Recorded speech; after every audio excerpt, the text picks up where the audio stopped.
নমস্কার বন্ধুরা, সবাইকে স্বাগত জানাই আমি আমার ইউটিউব চ্যানেল আরিগাতোতে। তো আজকের এপিসোডে আমরা ডিসকাস করব ওয়ান পাঞ্চ ম্যান সিজন 1-এর এপিসোড 7 আর 8। তো এপিসোড 7-এর স্টার্টিংয়ে আমরা দেখতে পাচ্ছি যে কিছু সায়েন্টিস্ট এবং অ্যাস্ট্রোনমার্স আছে যারা কিনা মিটিওরাইট বা উল্কাপিণ্ডর যে পথ সেটা নিয়ে তারা গবেষণা করছে। যখন সেই মিটিওরাইটটা পৃথিবীর কাছ দিয়ে যাচ্ছিল, তো হঠাৎ করে উল্কাপিণ্ডটা নিজের পথটা বদলে দেয়।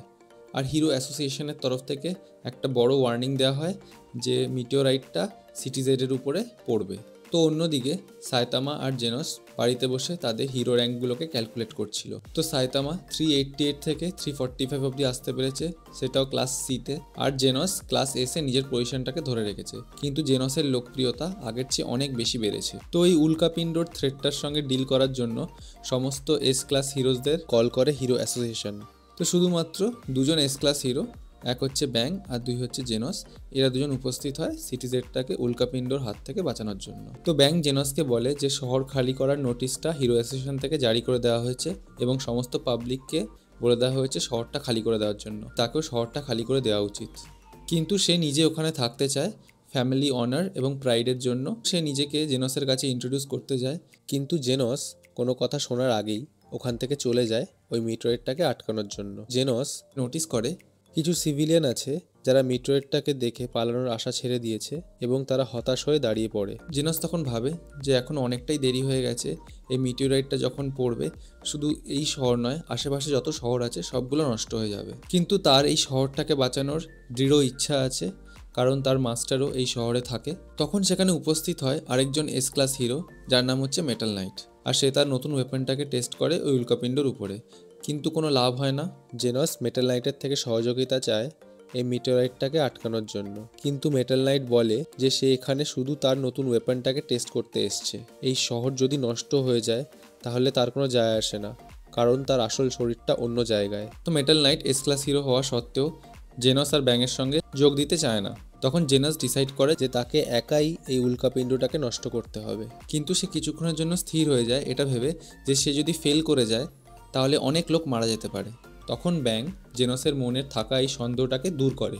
তো জেনস শত চেষ্টা করার পরেও ওই উল্কাপিণ্ডটাকে নষ্ট করতে পারে না, আর ওই উল্কাপিণ্ডটা পুরো গতিতে জেড শহরের দিকে এগিয়ে আসতে থাকে। তো শেষে সাইতামা ওখানে এসে হাজির হয়। সে ওই বিল্ডিংয়ের উপরে লাফ মারে এবং উল্কাপিণ্ডর দিকে এগিয়ে যেতে থাকে। শেষে ওই উল্কাপিণ্ডটাকে একটা ঘুষি মারে এবং ওটাকে অনেক টুকরে ভেঙে দেয়, কিন্তু সেই উল্কাপিণ্ডর টুকরোগুলো ভেঙে ভেঙে জেড শহরের উপরে পড়ে এবং জেড শহরটাকে নষ্ট করে দেয়। তো পরের দিন সাইতামা জানতে পারে যে জেনসের র্যাঙ্কে উন্নতি হয়েছে, আর সে জানতে পারে যে তারও র্যাঙ্ক 300 থেকে নেমে এসে 5 অবধি এসছে ক্লাস সিতে। তো সাইতামার মনে একটা কৌতূহল জেগেছে যে এই থ্রেট লেভেল র্যাঙ্কিংসগুলো কি, আর সে জেনসকে সেটার ব্যাপারে জিজ্ঞেস করে। তখন জেনস বলে যে 4 রকম থ্রেট লেভেল র্যাঙ্কিং আছে। প্রথম হলো টাইগার, যেখানে অনেক লোকের ক্ষতি হতে পারে। দ্বিতীয় হলো ডেমন, যেখানে একটা গোটা শহর এবং তার লোকের ক্ষতি হতে পারে। 3 নম্বর হলো ড্রাগন, যেখানে অনেক শহরের ক্ষতি হতে পারে। আর 4 নম্বর হলো গড, যেখানে পুরো মানুষ সভ্যতা নষ্ট হয়ে যেতে পারে। তখন জেনস সাইতামাকে বলে যে বেশিরভাগ হিরোই এই থ্রেট লেভেলগুলোকে ফলো করে এবং সেই অনুযায়ী তারা যোগদান করে। আর সে বলে যে এই পাওয়ার র্যাঙ্কিংগুলো তার মাস্টার সাইতামার জন্য অ্যাপ্লিকেবল নয়। তখন সাইতামা জেনসকে বলে যে যদি হিরোরা পালিয়ে যেতে থাকে তাহলে অসহায় মানুষদেরকে সাহায্য করবে। এটা শুনে জেনসের মন ভরে যায়, আর সে একটা খাতায় সাইতামার বলা সমস্ত কথাগুলো লিখে নেয় ফিউচার রেফারেন্সের জন্য। পরে সাইতামা যখন সেই ভাঙা জেড সিটি দিয়ে যাচ্ছিল তখন সেখানে হাজির হয় ট্যাঙ্কটপ টাইগার। সে তার ভাইকে ডাকে, যার নাম হচ্ছে ট্যাঙ্কটপ ব্ল্যাক হোল। আর সে অনেক রেগে যাওয়া পাবলিককে জড়ো করে, যারা কিনা খুব রেগেছিল কারণ তাদের বাড়িঘর সব নষ্ট হয়ে গেছিল এই উল্কাপিণ্ড জেড শহরের উপরে ভেঙে পড়ার জন্য, এবং তারা সব সাইতামাকে দোষারোপ করছিল। তো তারা দুজন গোটা পাবলিকের সামনে সাইতামাকে অপমান করছিল এবং পাবলিককে সাইতামার প্রতি ভড়কানোর চেষ্টা করছিল। তাদের কোনো আইডিয়াই নেই যে সাইতামার জন্যই তারা বেঁচে আছে। সাইতামা যদি এই উল্কাপিণ্ডটাকে নষ্ট না করতো তাহলে হয়তো কেউই বাঁচত না, সবাই মরে যেত।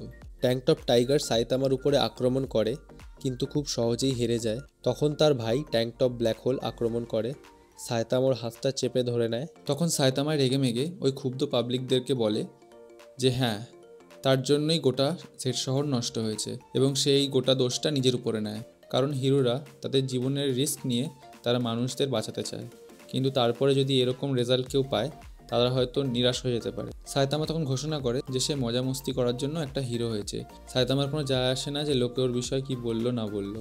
তো অন্য একটা বিল্ডিংয়ের উপরে ব্যাং এই দৃশ্যটা দেখছিল, ও প্রেডিকশন করেছিল যে সায়তামা হয়তো এরকমই উত্তর দেবে। তো এটা দিয়ে এপিসোড 7 শেষ হয়। তো এপিসোড 8-এর শুরুতে আমরা দেখতে পাচ্ছি যে একটা সিফোক মেসেঞ্জার সে সমুদ্র থেকে ডাঙায় এসছে এবং সে অ্যানাউন্স করে যে সিফোকরা ডাঙাতে আসছে সব মানুষকে মেরে ফেলার জন্য। তো সায়তামা শপিং করে তার বাড়ির দিকে ফিরছিল, সে ওই সিফোক মেসেঞ্জারটাকে দেখতে পায় এবং একটা ঘুষি মেরে ওই সিফোক মনস্টারটাকে মেরে দেয়। মুমেন রাইডার বলে একটা হিরো সেখানে এসে হাজির হয়, কিন্তু সে অনেক দেরি করে দেয় আর সে দেখতে পায় যে ওই মনস্টারটার মৃত শরীর ওখানে পড়ে আছে এবং লোকজনের মুখে সে সায়তামার প্রশংসা শুনতে পায়। মুমেন রাইডার অনলাইনে সায়তামার বিষয়ে সার্চ করে, সে জানতে পারে যে সায়তামা অনেকটাই শক্তিশালী, কিন্তু পাবলিকের সায়তামার বিষয়ে অনেক আলাদা আলাদা ওপিনিয়ন আছে। তো সমুদ্রের পাড়ে অনেক সিফোক মনস্টাররা আসা শুরু করে যে সিটির দিকে। একটা এ ক্লাস হিরো যার নাম হচ্ছে স্টিঙ্গার, সেই অপোনেন্টগুলোকে চ্যালেঞ্জ করে তার ব্যাম্বু শুট ওয়েপন দিয়ে। অন্যদিকে জেনাস সায়তামার বাড়িতে বাসন মাজছিল এবং সায়তামা খবরে স্টিঙ্গারের সঙ্গে সিফোক মনস্টারের ফাইটটাকে দেখছিল। তো ওই লড়াইতে স্টিঙ্গার 4টে সিফোক মনস্টারকে হারিয়ে দেয় তার gigantic drill Stinger quadruple thrust attack দিয়ে, কিন্তু সিফোকদের যে রাজা ডিপ সি কিং তাকে হারিয়ে দেয়। তারা দুজনেই খবরটা দেখে ডিসাইড করে যে তারা বেরিয়ে গিয়ে ফাইট করবে। তো জেনস, সায়তামা আর মুমেন রাইডার তিনজনেই ফাইট করার জন্য বাড়ি থেকে বেরিয়ে পড়ে। তো জেনস সায়তামার থেকে একটু এগিয়ে যায় যাতে কিনা সে আগে গিয়ে ওই জায়গাটার ছানবিন করতে পারে। তো অনেক শক্তিশালী লোকজন তারা ওই সিকিংকে চ্যালেঞ্জ করে, কিন্তু তারা সিকিংকে হারাতে পারে না। তাদের মধ্যে হলো হিরো লাইটনিং ম্যাক্স, পুরিপুরি প্রিজনার এবং স্পিডো সাউন্ড সনিক, যারা কিনা জেল থেকে পালিয়ে এসছে। সনিক সিকিংয়ের সঙ্গে ফাইট করছিল এবং ফাইট করতে করতে বৃষ্টি পড়া শুরু করে। তখন সিকিং সে আরও শক্তিশালী হয়ে যায়, সেটা দেখে সনিক ডিসাইড করে যে ফাইট করে এখন লাভ নেই, আর সে ফাইট থেকে পিছিয়ে আসে। তো সায়তামা যখন হেঁটে হেঁটে ডিপ সিকিংয়ের দিকে এগিয়ে যাচ্ছিল তখন তার দেখা হয় মুমেন রাইডারের সাথে। মুমেন রাইডার সায়তামাকে দেখে চিনতে পারে যে সায়তামা হচ্ছে ক্লাস সি র্যাঙ্ক 2 সেই সময়, এবং মুমেন রাইডার সাইকেলে করে সায়তামাকে লিফট দেয়। মুমেন রাইডার যখন সাইকেলে করে সায়তামাকে লিফট দিচ্ছিল তখন সায়তামা নোটিস করে যে তার সামনে দিয়ে হঠাৎ করে একটা ব্যক্তি বিনা পোশাকে দৌড়ে পালাচ্ছে। তার মনে সন্দেহ হয় এবং তার পিছন করার জন্য সে সাইকেল থেকে নেমে পড়ে, আর সে মুমেন রাইডারকে বলে যে তুমি এগিয়ে যাও, আমি আসছি। সায়তামা যখন ওখান থেকে চলে যায় তখন মুমেন রাইডারের কাছে হেডকোয়ার্টার্স থেকে ফোন কল আসে এবং সে জানতে পারে যে ডিপ সিকিংয়ের লোকেশনটা কোথায়, আর সে ডিপ সিকিংয়ের দিকে রওনা দেয়। কিন্তু রওনা দেওয়ার সময় সে ভুল করে তার ফোনটা ফেলে রেখে চলে যায়। সিকিং একটা এমার্জেন্সি শেল্টারে আক্রমণ করে এবং ওখানে থাকা হিরোদের সে হারিয়ে দেয়। তাদের মধ্যে একজন হচ্ছে ক্লাস এ স্নেক। কিছুক্ষণ পরে সায়তামা ওই জায়গায় এসে দেখে যে মুমেন রাইডার চলে গেছে, সে এখানে আর নেই। তখনই মুমেন রাইডারের ফোনে ঘন্টা বাজে, ফোনটা সায়তামা তুললো। তখন হেডকোয়ার্টার্স থেকে বলা হলো যে ওই শেল্টারে না যেতে, কারণ ডিপ সিকিং অলরেডি একটা এস ক্লাস হিরোকে হারিয়েছে। তো যখন সায়তামা ফোনটা ধরে কথা বলতে যায় তখন হেডকোয়ার্টার্স থেকে বুঝে যায় যে এটা মুমেন রাইডারের গলা নয়, এবং তারা জিজ্ঞেস করে যে এটা কে। তখন সে বলে যে সে সায়তামা বলছে, আর তখন সায়তামা জানতে পারে ডিপ সিকিংয়ের লোকেশনটা। তো এটা দিয়ে এপিসোড 8 শেষ হয়। তো আশা করছি তোমাদের এই ডিসকাশনটা ভালো লাগলো। যদি ভালো লেগে থাকে এই ভিডিওটাকে লাইক করো, বন্ধুদের সাথে শেয়ার করো এবং কমেন্ট করে জানিও তোমাদের কোন পার্টটা সবচেয়ে ভালো লাগলো। যদি আগের ডিসকাশনগুলো না দেখে থাকো তাহলে আমি ডেসক্রিপশন বক্সে লিঙ্ক দিয়ে দেবো, সেখান থেকে তোমরা দেখে নিও। খুব তাড়াতাড়ি দেখা হবে আগামী এপিসোডের ডিসকাশনগুলো নিয়ে। Tata, bye bye.